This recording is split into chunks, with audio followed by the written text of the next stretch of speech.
네. 오늘 함께 읽은 누가복음 24장 1절부터 12절의 말씀을 통해 죽으셨으니 다시 살아나신다라는 제목으로 이 부활의 증언을 듣고자 합니다. 이 우리가 알고 있는 이 부활의 사실은 어떻게 보면 기독교의 가장 명징한 진리를 선포하고 있는 내용 중 하나입니다. 그리스도의 부활을 부인하면 이단입니다.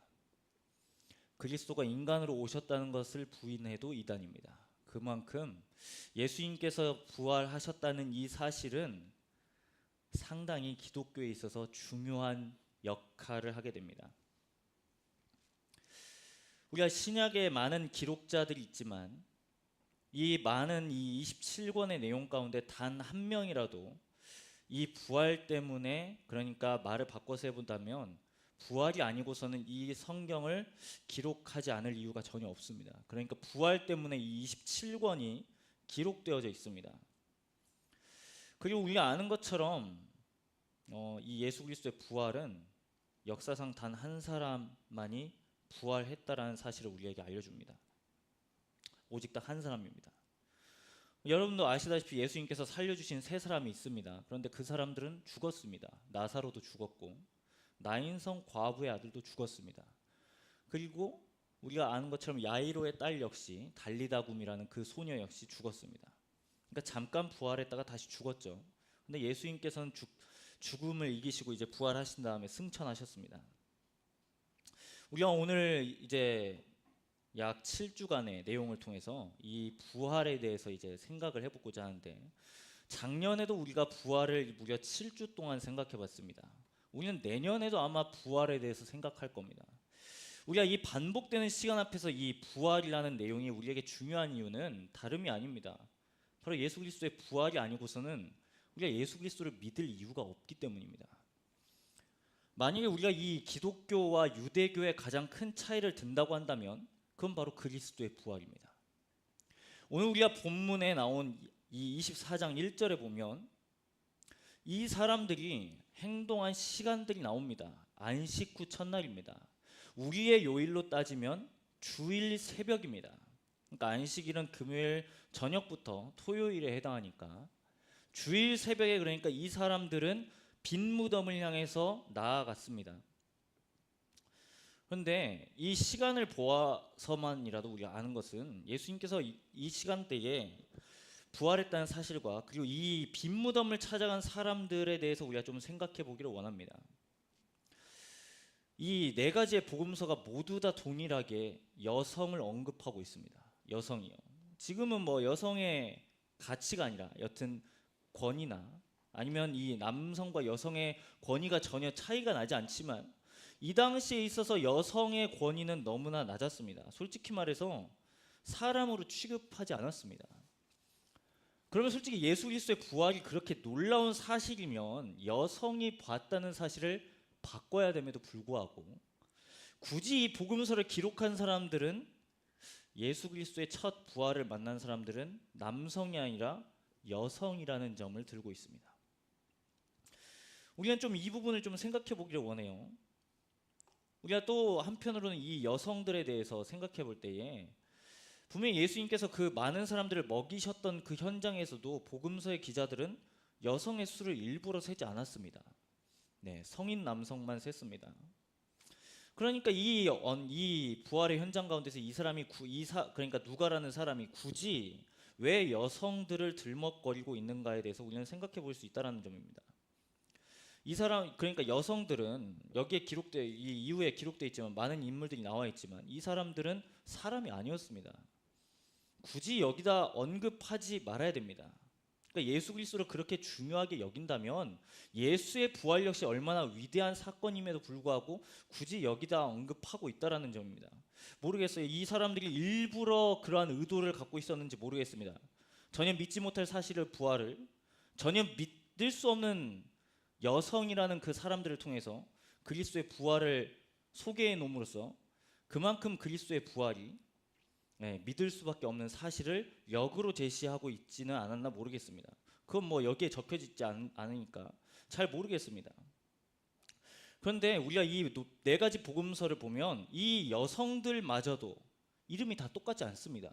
여러분들이 갖고 있는 마태복음부터 요한복음까지 그 부활의 장면들을 찾아보세요. 마태복음에서는 막달라 마리아만 나오고, 그리고 또 다른 마리아가 빈 무덤을 찾았다고 나옵니다. 그리고 마가복음에서는 마리아의 이름을 야고보의 어머니 마리아라고 밝힙니다. 그리고 거기에 대해서 또 다른 사람인 살로메라는 여인이 동행했다고 나옵니다.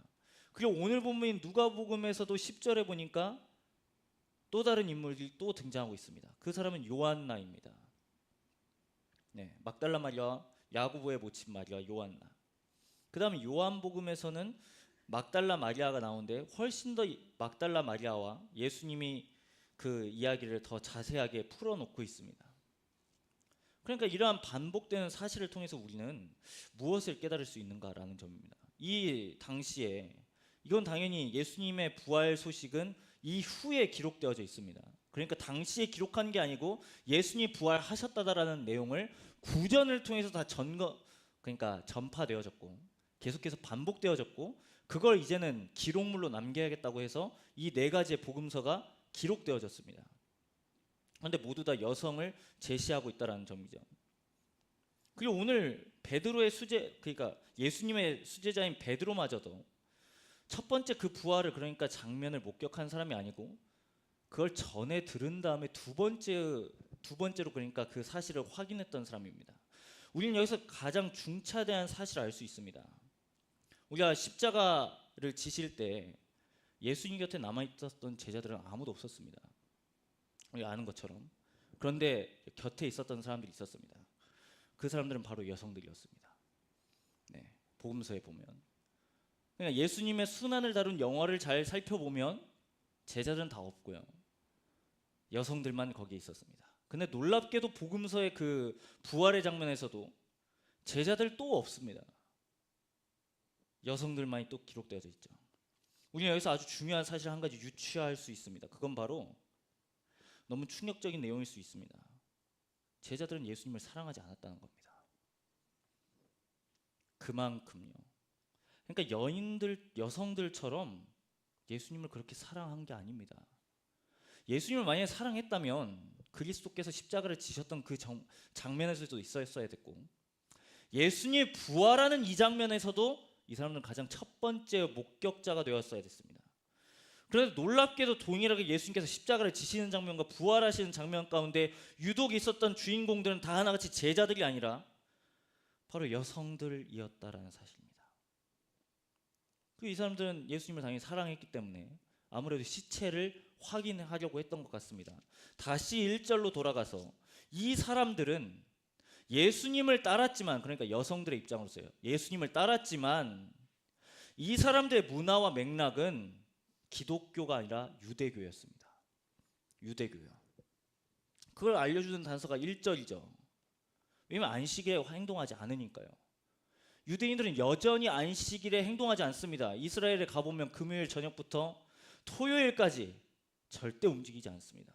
그러니까 말 그대로 율법을 지킵니다. 1.1에 그대로요. 그러니까 이 여인들은 그 계명에 묶여서 예수님을 보고 싶지만 빈 무덤에 갈 수 없었습니다. 그리고 그 시간이 해제되자마자 드디어 1절에 보면 가장 미명에 드디어 예수님의 시신을 닦으러 1절에 갔다고 증언하고 있습니다. 그런데 너무나 놀랍게도 예수님의 시신을 닦으러 갔지만 우리가 이후에 이야기에 아는 것처럼 예수님의 시체가 없는 겁니다. 예수님의 시체가. 이 당시에 그러니까 가장 그리스도의 부활에 대해서 합리적인 의심을 들었던 많은 가설들이 있지만 그 대표적인 가설 중에 몇 가지를 소개한다면, 이 부활을 전해들은, 그리고 부활을 목격한 사람들을 단체로 환각된 거 아니냐라는 내용이 있습니다. 그냥 너무나 선생님이 보고 싶으니까 그 추종자들이 이 예수라는 인물이 다시 살았다고 거짓말하는 거 아니겠냐 라는 가설이 있고, 그리고 아주 대표적인 또 다른 가설은 여기에 기록된 내용처럼 누군가가 예수 그리스도의 시체를 훔치지 않았겠느냐 라는 내용이 있습니다. 이러한 다양한 가설들이 있을 때 우리는 당연히 이제 복음서 이후의 이야기를 보면 알지만, 그러면 솔직히 여러분 생각해 보세요. 만약에 이 아주 추종하는 그 사람을 위해서 거짓말을 꾸며서 자신의 목숨을 드릴 수 있는 사람이 누가 있을까요? 자신의 목숨을 바쳐서 거짓말을 지킬 수 있는 사람이 누가 있을까요? 우리가 사도행전 이야기를 보면 다 이 사람들은 죽습니다. 예, 제자들이 다 죽어요. 하나같이. 근데 그것도 다름 아니라 기쁘게 죽습니다. 그러니까 여기 지금 복음서와 사도행전 사이에 어떠한 일이 있지 않고서는 이 사람들이 생명을 던질 수 없다라는 아주 중요한 합리적인 근거, 그러니까 합리적인 추론이 발생하게 됩니다. 그 사실은 다름이 아니라 그리스도의 부활입니다. 그리스도의 부활이요. 여러분 예수 그리스도의 부활을 믿으시나요? 뭐 이건 여러분의 신뢰의 영역이기 때문에 목사가 아무리 예수가 부활했다고 해서 믿으십시오 해서 믿음이 생겨나지 않습니다. 믿음은 그런 식으로 해서 발생하지도 않고요. 근데 이런 합리적인 가설이나 추론들을 우리가 생각해 볼 때 분명한 건 제자들 사이에서 무슨 일이 일어났다라는 사실을 우리는 알 수 있습니다. 그럼 우리가 아는 것처럼 여기에 기록된 많은 복음서의 내용처럼 부활입니다. 여러분 이 여성들을 잘 생각해 보세요. 이 사람들은 정말 그리스도를 사랑했습니다. 그리고 여기에 기록되어져 있는 막달라 마리아라는 이 사람은 다른 복음서의 내용에 보면 예수님께 치유함을 받은 사람입니다. 이 사람은 귀신 들린 여자였습니다. 근데 예수님의 은혜로 인해서 치유함을 받았습니다. 그러니까 당연히 예수 그리스도께 감사했을 거고요. 이 전승에 나와 있지 않지만 예수 그리스도를 따르는 사람 중에 한 명이었습니다. 그러니까 여기에도 나타났겠죠. 그런데 이 사람이 여기에서 와서 보니까 그리스도의 시체가 없는 겁니다. 요한복음의 그 내용을 잘 살펴보면 오늘 집에 돌아가셔서 그 요한복음의 내용을 잘 살펴보세요. 얼마나 황망했겠는지. 그리스도의 시체를 닦으러 갔던 이 사람이 이 시체가 사라졌습니다. 하염없이 울고 있습니다. 그리고 한편에서는 주님이 다가오셔서 마리아를 부르십니다. 너무나 놀랍게도 예수님께서 정말 부활하셨다는 것을 그 사람은 봤고, 그리고 이 여성들은 자신의 제자들, 그러니까 같이 신앙생활했던 그 무리들에게 이걸 전달합니다. 아무래도 너무나 충격적이었던 것 같습니다. 그리스도의 부활과 그리스도의 십자가 사이에 이 사람들은 너무나 충격적이었습니다. 왜냐하면 예수님께서 부활하시겠다는 이 내용은 여러 차례 예수님께서 언급한 내용입니다. 당장 여기서 그냥 행하신 일이 아니고 예수님께서 십자가에 죽으시고 다시 살아날 것을 무려 3번이나 이야기한 겁니다.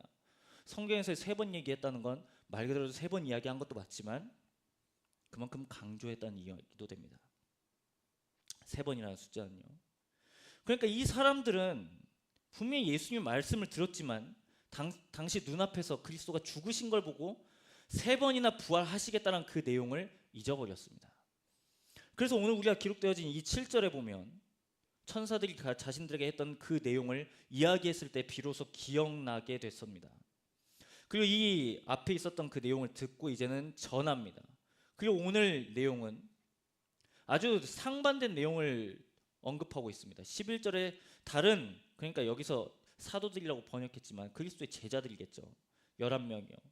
이 11명은 이걸 믿지 않았습니다. 거짓말이라고 여겼습니다. 그런데 12절의 결론에 보니까 그럼에도 불구하고 베드로는 약간의 미심쩍었는지 예수님의 그 빈 무덤에 가서 그 모든 정황을 확인합니다. 오늘 이게 부활의 지금 첫 번째 장면에서 일어난 사건입니다.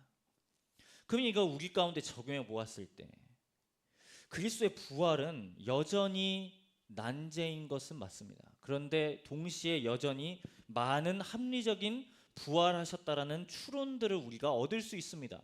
왜냐하면 이 그리스도의 부활은, 그리고 많은 이 기록들은 얼마 지나지 않아서 생성되었기 때문입니다. 신약 성서는 예수님이 오시고 나서 100년에, 그러니까 가장 늦게 써진 복음서가 요한복음이니까 그걸 100년이라고 가정해 보면 마가복음부터 시작해서 마태, 누가, 요한복음 이렇게 지어졌다고 알려졌기 때문에, 그리고 이 많은 내용들은 이 수많은 복음서뿐만 아니라 많은 사람들은 이것을 글로 남기기 시작했습니다. 그런데 이 부활에 대한 내용을 많은 사본들이 갖고 있습니다. 이 부분까지 다루면 설교가 너무 길어져서 다루지 않겠습니다만, 여튼 이 부활에 관련된 내용만 많은 사본들이, 그러니까 우리가 여기에 복음서라고 갖고 있는 내용 외에도 많은 이야기들이 알려져 있습니다. 그리고 이 글들이 모두 다 예수님의 부활과 별로 시간 차이가 나지 않았습니다.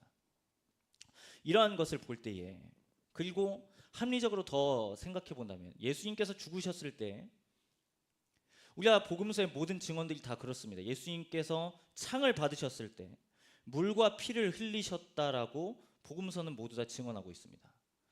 이건 예수님께서 직접 진짜로 죽으셨다라는 것에 대한 확실한 증언입니다. 네. 죽었는데 피만 나온 게 아니라 물이 나왔다는 증언 때문입니다. 물이 한 곳 가운데 고여 있고, 네. 우리가 여기 뭐 스크린에 가려져 있지만, 예수님께서 여러분 십자가를 달리셨을 때를 상상해 보세요. 이렇게 그냥 똑바로 이렇게 되어 있지 않습니다. 사람의 중력이 있기 때문에 당연히 이 무게는 밑으로 치우쳐질 겁니다. 그런데 사람이 십자가형에서 못 떨어지는 이유가 뭐죠? 양팔에 못이 있기 때문입니다. 그리고 발에도 못이 있어요. 그러니까 중력이 밑으로 떨어지는 동시에 여기는 계속해서 이걸 버텨내야 됩니다. 중력을. 그러니까 한 곳 가운데 물이 모이고 피도 모였을 겁니다. 그랬을 때 창으로 그 몸을 찔렀을 때 물과 피가 나왔다라는 이 증언은 예수 그리스도께서 육신을 입고 오셨다는 확실한 증언이 됩니다. 그러니까 이러한 모든 합리적인 가능성들을 다 추론해 보았을 때 그리스도의 부활은, 그리스도의 십자가와 그리스도의 부활은 진짜다라고 많은 이들이 결론을 내놓고 있습니다. 그럼 이 그리스도의 부활을 우리 가운데 적용해 보면 이렇습니다. 여러분, 우리가 이 부활 가운데 나아갈 때 우리가 부활에 대해서 내 삶이, 그리고 내가 그렇게 적용되지 않는 이유를 저는 좀 생각해 봤습니다. 그러니까 돌려 말하지 않겠습니다. 그리스도의 부활이 딱 오늘만 기억되는 이유는 도대체 무엇인가? 왜 예수 그리스도의 부활은 이 성서에 기록되어져 있는 진리인데 왜 우리의 삶에서는 이 부활이라는 사실이 우리 삶에서 왜 작동하지 않는가? 왜 우리의 삶에서 이것은 그냥 11절의 말씀처럼 허탄한 듯이 들려지는가라는 것을 생각해 보았습니다. 첫 번째는 과학적인 사실 때문에도 그렇고요. 두 번째로 생각해 봤을 때 그 이유는 바로 우리는 너무나 죽음을 가볍게 여기기 때문입니다. 우리 앞에서 사순절에 이 40일 동안 2월 14일부터 오늘의, 그러니까 어제까지 3월 30일까지 사순절을 지냈습니다. 여러분이 만약 그리스도의 제자라면 어땠을까요? 이 당시로 돌아와서 여러분들이 만약 이 여성들이었으면 어떻겠습니까? 정말 예수 그리스도가 눈앞에 계셨고 여러분들이 그분을 사랑했습니다. 그분을 사모했고, 그런데 그분은 죽으셨습니다. 이 세상에 존재하지 않으십니다. 그럼 호기심이라도 아마 가볼 겁니다. 그 무덤이 어떻게 생겼는지, 과연 잘 계시는 건지. 한 번 더 우리 가운데 적용해 보면 우리는 너무나 그리스도의 죽음을 가볍게 여긴다는 사실에 봉착했습니다. 제 개인적으로도 그렇고요. 우리가 이 부활을 50일 동안이나 지키는데 그냥 매 순간 와가지고 부활 노래하면 부활을 지키는 것인가? 그건 좀 아닌 것 같습니다. 그럼 복음서의 내용을 자꾸 우리가 묵상하고 곱씹으면 물론 개인적인 유익함은 있을 겁니다. 그런데 우리의 삶에서 그게 정말 원동력으로 나타나는가는 또 다른 부분인 것 같습니다. 이 원동력으로 우리가 들어가기 위해서는 바로 죽음이 전제되어야 된다는 한 가지 중요한 사실을 보게 됩니다. 만약 예수님께서 죽지 않으시고 그냥 여기서 부활만 있었다면 아마 이 사람들은 자신의 생명을 던지지 않았을 겁니다. 제자들은. 그리고 예수님은 거짓말쟁이가 됐겠죠. 아주 그럴싸한 거짓말쟁이인 거죠. 앞에서 기적은 다 행해놓고 결국엔 죽지 않으시고 부활은 하십니다. 그리고 이건 또 말이 안 되죠. 부활이라는 것 자체가 죽어야 다시 살아날 수 있는 것인데요. 죽지 않으면 부활할 수 없습니다. 그러니까 우리는 어떻게 보면 이 십자가의 죽음이 우리는 너무나 가벼이 지나감을 생각나게 된다는 겁니다. 이걸 한 번 더 우리 가운데 적용해 보겠습니다. 여러분들에게 있어서 죽음의 경험은 어떤 겁니까? 죽음이요. 여러분들은 소중한 것을 빼앗겨 본 적이 있으십니까? 진짜로요. 여러분들의 인생에 정말 소중한 거예요. 여러분들의 정체성을 뒤흔들 만한 것. 그것의 존재의 부재를 경험해 보신 적이 있나요? 만약에 그리스도께서 부활하지 않았으면 죽음의 자리 가운데서 단 한 명도 장례를 집례하는 목사는 아무에게도 소망을 줄 수 없습니다. 왜요? 그리스도가 부활하지 않으셨으니까요. 근데 장례 가운데서 유일하게 소망을 줄 수 있는 유일한 근거는 그리스도의 부활입니다. 그리스도의 부활이 있기 때문에 우리가 지금 당장 사랑하는 사람도 헤어지겠지만 마침내 주님께서 다시 오셔서 우리가 만날 수 있는 유일한 근거는 바로 이 복음서에 제시하는 부활입니다. 그리고 만약에 이 부활이 없었다고 한다면 27권이 기록되지 않았을 뿐만 아니라 오늘에까지 이르러서 기독교는 아마 존재하지 않았을 겁니다. 유대교만 남아 있었겠죠. 그러니까 이 부활이라는 사실은, 역사적 증언은 우리 가운데 상당한 도전을 불러일으킵니다. 그리고 우리의 신앙에 상당히 많은 것들을 생각하게 합니다. 그것은 첫 번째로 죽음이고, 두 번째는 우리가 다시 산다라는 개념입니다. 우리는 이 다시 산다라는 개념이, 우리는 이 누구도 다시 살아보지 않았기 때문에 어떠한 이미지인지 우리는 잘 모릅니다. 하지만 예수 그리스도의 이 증언의 앞에서 비춰본다면 우리 역시 그리스도의 몸의 형체와 같은 것을 입는다라고 말씀하시니까 유추해 보건대 여러분, 우리는 아마 저 벽을 통과할 겁니다. 아무도 믿지 않으시죠? 네. 그게 예수님께서 보이신 형체였습니다. 그 예수님께서는 제자들 앞에서 먹으셨고요. 그건 진짜 부활했다는 사실인 거죠. 그러니까 우리가 이 그리스도의 부활 앞에서 우리의 이 많은 이 신앙의 많은 교리들이 있겠지만, 이 부활의 교리는, 부활의 사실은 우리의 신앙이 마침내 어디를 향해 가고 있는가라는 이정표를 제시합니다. 이정표요. 말씀의 제목을 죽으셨으니 다시 살아나신다라고 그랬습니다. 만약에 세속의 문화에서는 죽었으면 끝입니다. 세상은 소멸합니다. 네, 이 모든 것들은 다 소멸하게 되어 있습니다. 이것도 소멸이고요. 이것도 소멸입니다. 네, 이 성경책도 사물로 본다면 소멸이죠. 우리 육체도 소멸입니다.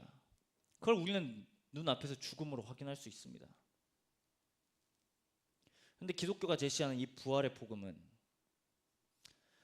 이 모든 것들이 아니라, 이게 아니라 우리의 몸이 다시 살아날 것을 선언하고 있습니다. 여러분들 오늘 같이 다 함께 일어나서 신앙을 고백했을 겁니다. 그 신앙 고백 가운데 부활에 관련된 내용이 있습니다. 바로 우리의 몸이 다시 살아날 것이라는 겁니다. 그럼 그 근거는 어디 있는데요? 네. 저는 여러분들에게 지금 부활에 대해서 설명하고 있습니다. 그리고 여러분들이 이걸 받는가 안 받는가는 여러분들의 문제입니다.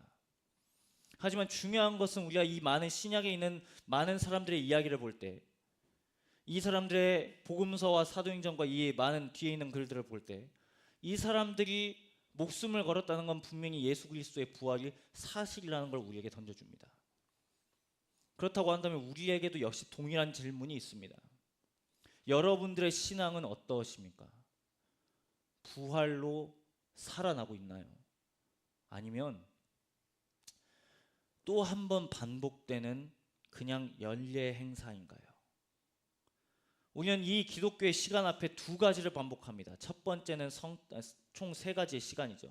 첫 번째는 성탄이고, 두 번째는 그리스도의 죽으심이고, 세 번째는 그리스도의 다시 사심입니다. 기독교의 시간은 여기 안에 다 들어 있습니다. 예수님이 오셨기 때문에 죽으셨고, 죽으셨기 때문에 부활하십니다. 그리고 부활하셨기 때문에 우리의 믿음이 죽은 자의 믿음이 아니라 살아있는 자의 믿음이라고 말씀하십니다.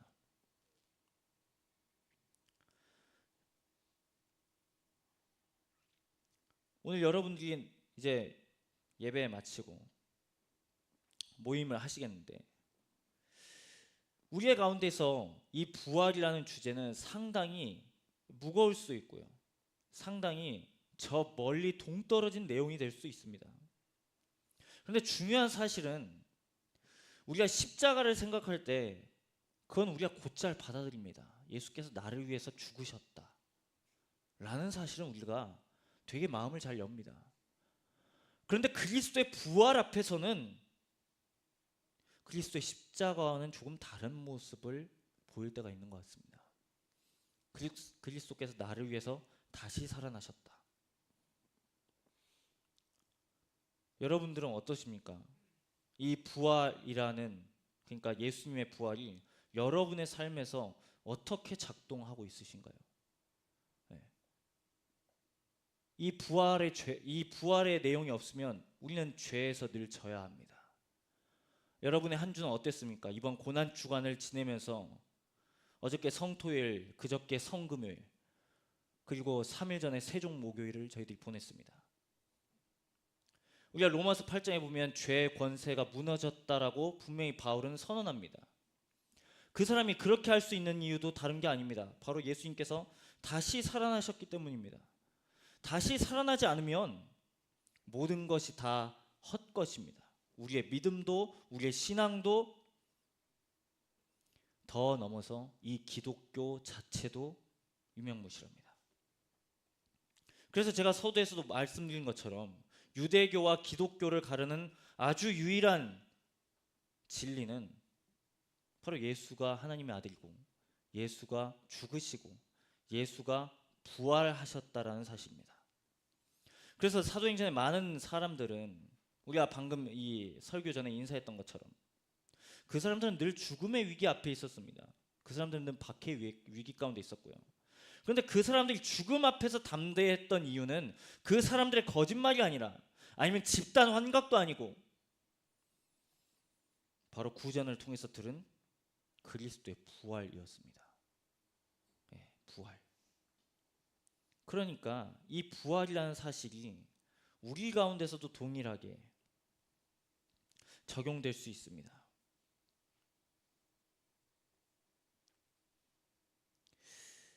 한 가지 예를 들고 설교를 마무리하고자 합니다. 제가 모태신앙을 폄하하는 건 아닙니다만 저 역시 모태신앙이니까 우리는 기독교 문화에 익숙한 사람들은 그리스도의 부활마저도 익숙한 사실로 듣기 쉽습니다. 네. 그냥 예수님 부활하셨다더라. 그냥 그리고 나서 늘 하는 내용이 있죠. 기뻐해야 한다고. 근데 왜 기뻐해야 되죠? 왜 기뻐해야 됩니까? 여러분 왜 기뻐해야 된다고 생각합니까? 이 질문에 여러분은 무엇이라고 답하시나요? 왜 앞에서 예배 드릴 때 많은 순서가 다 기쁨을 노래하고 다 기쁨을 찬양하고 기쁨의 고백을 올려드립니다. 왜 기뻐하나요? 도대체 왜죠? 그럼 우리의 한계죠. 바로 우리는 죽으니까요. 만약에 세속의 문화였다면 우리는 다 죽어서 없어져야 될 사람이죠. 저는 얼마나 살지 모르겠습니다. 저는 그리고 사고를 당할지 아니면 병원이 들어서 죽을지 아니면 평안하게 죽을지 모릅니다. 하지만 바라기로는 평안하게 죽기를 바랍니다. 그건 저의 원이죠. 그런데 죽음은 우리 모두에게 다가옵니다. 여러분들에게도 동일할 겁니다. 여러분들은 죽음을 간접으로 경험했을 수도 있고 아니면 정말 근거리에서 보았을 수도 있습니다. 이 죽음이라는 것 자체가 우리를 다 상당히 무력하게 만듭니다. 근데 그 부활은 우리에게 산 소망을 주십니다. 근데 놀라운 것은 그 부활이라는 내용이 그냥 내가 어느 정도 연수를 다 보낸 이후에 일어날 일이 아니라 기독교가 제시하는 그 부활은 지금 여기서부터 그 부활을 살라고 말합니다.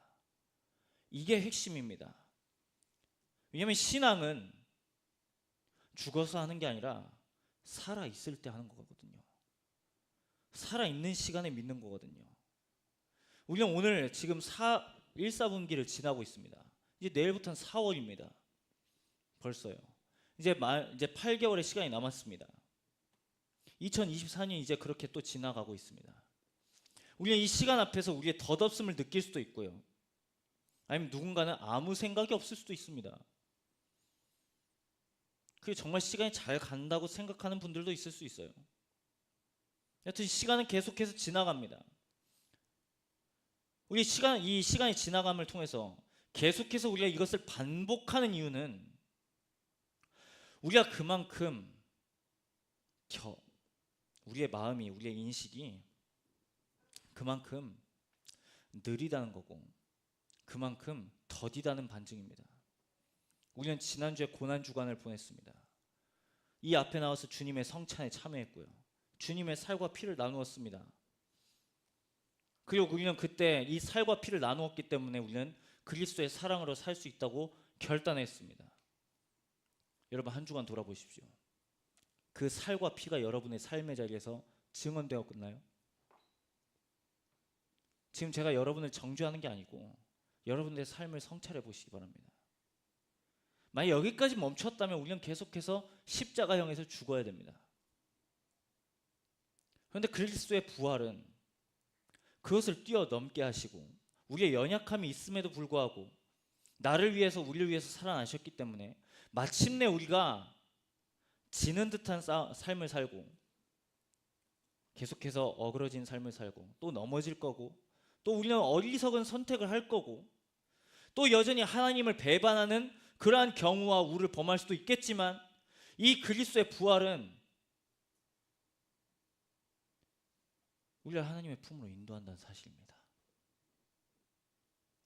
그리고 우리의 믿음이 그렇게 반복해서 엎어지고 다시금 일어나고 그러한 것을 통해서 그리스도의 부활을 깨닫게 하시고 그리스도의 부활 때문에 우리는 일어설 수 있다라고 성경은 우리에게 제시합니다. 사랑하는 여러분, 그리스도께서 부활하셨습니다.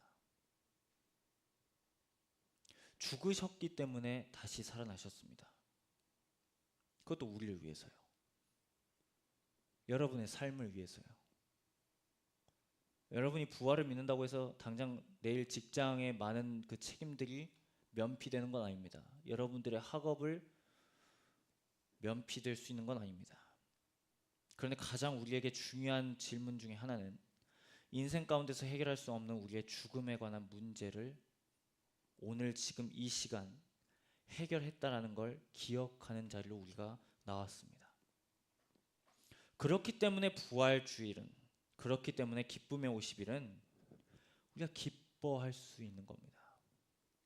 기독교가 제시하는 기쁨은 상당히 고차원적입니다. 네. 신제품을 샀기 때문에 아니면 세속에서 말하는 것들을 누리고 있기 때문에 아니면 내가 사랑받고 있기 때문에 아니면 많은 것들이 주어졌기 때문에 오는 그 기쁨 위에 있는 기쁨입니다. 기독교가 제시하는 기쁨은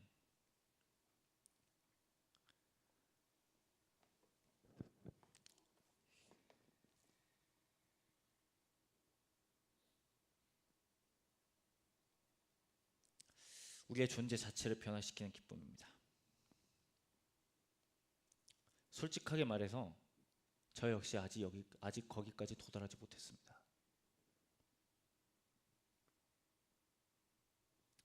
저 역시 설교자로서 부활이라는 사실을 여러분들에게 증언할 수 있고 신뢰합니다. 하지만 이 부활이라는 것이 내 삶의 기쁨과 원동력으로 작동하는지는 아직 다 맛보지 못했습니다. 거짓말할 수 없으니까요. 솔직하게 저는 우리가 이번 7주 동안 이 부활에 대해서 우리의 삶을 왜 기뻐할 수 있는지, 도대체 이 부활이라는 것이 어떻게 해서 우리 가운데 기쁨이 될 수 있는지 좀 같이 고민해 봤으면 좋겠습니다. 여러분들에게 있어서 가장 큰 문제를 저는 모릅니다. 여러분들의 삶에서 당면한 문제가 무엇인지. 그런데 그리스도께서 그것을 위해서 정말 거칠게 적용하면 그것을 위해서 죽으셨다라는 말은 못하지만 분명하게 말할 수 있는 건 여러분들을 위해서 죽으신 건 맞습니다. 그리고 여러분들을 위해서 부활하셨죠. 여러분들이 당하는 삶의 자리를 위해서 죽으신 건 아닙니다. 여러분 자체를 위해서 죽으시고 여러분 자체를 위해서 부활하셨습니다. 이제 우리가 그 신뢰의 자리 가운데 나아가는데 누군가는 이게 믿어질 수도 있고요. 누군가는 이게 11절의 말씀처럼 허탄한 소리가 될 수도 있습니다. 그리고 누군가는 12절의 말씀처럼 이걸 확인해야 믿을 수 있는 사람이 있을 수도 있습니다. 우린 모두 다 이 부활 앞에 다 동일한 사람들입니다. 누군가는 이걸 첫 번째로 보았고 누군가는 그걸 두 번째로 전해서 들었고 아니면 누군가는 제자 중에 한 사람처럼 그 그리스도의 그 살아계신 몸에 손과 눈으로 그걸 직접 목격해야 믿을 수 있는 사람이 있을 수 있습니다. 여러분 초청합니다. 여러분들의 의심의 자리에서 여러분들의 또한 신뢰의 자리에서 그리스도의 부활로 나오시기 바랍니다. 저 역시 이번 7주 동안 그렇게 보내고자 합니다. 우리는 이 7주를 보내면서 의심이 확신이 되고 신뢰가 더 깊은 신뢰를 낳는 그러한 기쁨의 50일 되었으면 좋겠습니다. 그리스도께서는 여러분들을 위해서 다시 살아나셨습니다. 우리 함께 7주 동안 부를 찬양의 내용입니다. 3절에 이러한 가사가 있습니다. 부활하신 그 아침 닫힌 무덤 문이 열리고 죽임당한 어린 양 죽음을 이기셨네. 생명의 길 되시는 그리스도를 통해 아버지께 나오는 자가 모두 회복되리라. 예수님이 부활하지 않으셨다면 우리의 신앙은 헛것입니다. 여러분들의 의심도 헛된 것입니다. 그리스도가 부활하셨기 때문에 우리의 믿음의 초석을 그 위에 세울 수 있습니다. 사랑하는 여러분, 이번 7주 동안 기쁨의 50일, 물론 이웃에게 사랑을 전해야 되는 건 맞습니다. 그런데 여러분, 이웃에게 사랑을 전하기 전에 이 부활이 여러분에게 기쁨의 소식이 안 되는데 전할 수 있겠나요? 우리는 이 지점을 먼저 해결해야 되지 않을까요? 그냥 반복되어지는 부활절, 반복되어지는 연례 행사가 아니라 이 부활이라는 이 진리가 나의 삶을 어떻게 인도하시나, 우리 같이 그 자리 가운데 나아갔으면 좋겠습니다.